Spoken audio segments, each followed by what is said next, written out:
Hey everybody, welcome to Grinds My Gears. Now this is a new podcast that we're actually putting out through Blog Creations.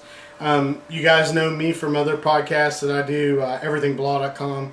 I do This Week in Podcasts, and now I'm starting a podcast that kind of helps other people rant, and then hopefully I get feedback from you guys ranting as well. So maybe we can have a two-way street in this situation.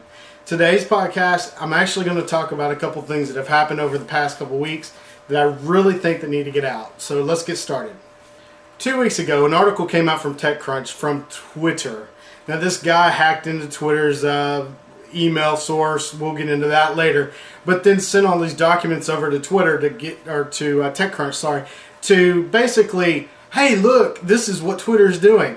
Well, TechCrunch, you idiots over there went ahead and published all this information. Yes, I know I'm going to start sounding very, very negative about this, but it's because I am. This is really, really stupid, and I'll tell you why. First off, you cannot verify the documents. Hello, come on. I have documents from Google that I hacked. Would you like to take those? You know what they say? That Google's buying the internet.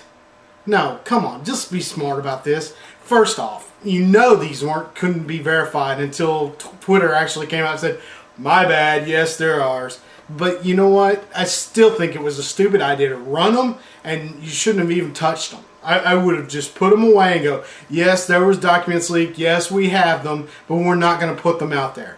Some of this information that you say is out there is stupid.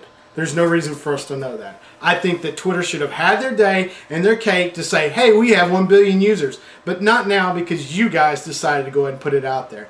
You know, they say, I feel bad for Twitter and I wish it never happened. But it happened and the documents are out there and they're going to be published somewhere on the internet. Hopefully the embarrassing, no, you know what? No, you don't. You don't care a bit. You think it's stupid. And I call BS on it. And you know why? You don't feel bad about it. You were a 5-year-old giddy schoolgirl on Christmas Day in front of a tree. That's all it is.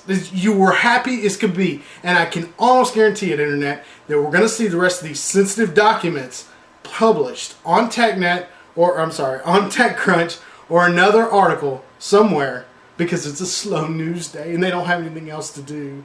Now, you got to understand how infuriating this makes me. I hope the entire blog community turns their back on them and says, you know what, that wasn't cool at all. You needed to chill out about it. And you know what, it may not happen, but that's fine. I have more respect for Gizmodo than I do TechCrunch right now. And that says a lot, because I don't like Gizmodo for the CES fiasco that they did. That was, that's a whole nother rant I don't even want to get into. So now let's go on to the next topic. Now let's talk about the employee that got hacked. Come on, seriously, your password was password? How stupid do you have to be? And secondly, this is on you, Twitter. You should have had to have a password set that should have been more secure than that. Come on. You got to have uppercase letters. You got to have numbers and a sign. That's a simple thing. Google makes you do that now, for crying out loud. There was zero reason for that to have been happening. So yeah, guess what? You got hacked because your security policy sucks. Get it tightened up, and you guys will be fine. Now, I'm sorry that you got your birthday ruined for your 1 billion users. I know you wanted to have cake and celebrate it, but you caused it by letting your employees slack off on their passwords. Bottom line.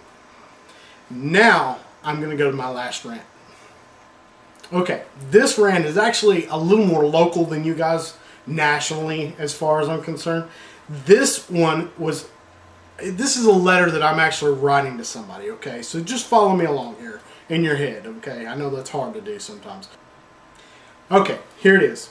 This moron goes into a house to buy crack. Okay, fine, whatever. But he left a kid in a car to go buy the crack. For 30 minutes, the cops actually got called, and they had to come out there.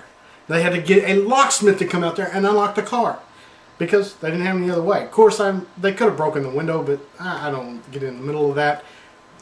Look, if you're stupid enough to go buy crack, that's okay. It's your personal deal. But this poor little kid is defenseless. It doesn't have any way of protecting itself. And you're going to leave it in a car for 30 minutes to go get some crack and sit there and smoke it or do whatever you were doing with it?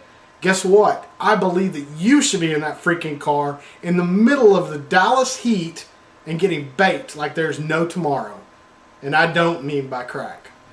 Anyway, that's going to be my rant for this week. I appreciate you guys for joining me.